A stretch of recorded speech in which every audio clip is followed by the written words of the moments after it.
lined up every man on the planet and you said, hey, listen, I got this red button. Nobody's looking. Nobody's going to judge you. You can sleep with other women and then go home and hold your wife and tuck in your babies and provide and be a good husband and father. Every man on the planet would look left, they'd look right, and they'd hit.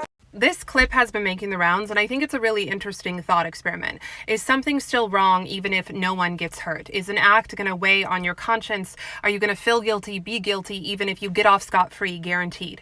So a couple things. This man and our society in general needs God. We have largely turned our back on God and towards, among other things, this idea of subjective morality. However, objective moral law exists. There is a moral law that remains unchanging regardless of the era, the country, the society, the time, the circumstances in which you find yourself. So in this case, it is objectively immoral to go back on your word, to cheat on your spouse, whether or not he or she ever finds out. It is not him or her finding out that makes the act immoral. The act itself is immoral. We've also turned towards the idea of subjective truth, your truth, my truth, etc. But Christians understand there's one truth, that's Christ, whether or not you accept him. Even secularly speaking, the truth remains the truth, whether or not you accept it, whether or not anyone else ever finds out. So there's a truth in this situation that you cheated, that you went back on your word, that remains the truth, even if no one finds out. And Christians understand that when you sin not just against another person, but against God. You tarnish your relationship with him. Even secularly speaking, when you do evil, you tarnish your relationship with self. When you cheat, you tarnish your relationship with your word, with your integrity.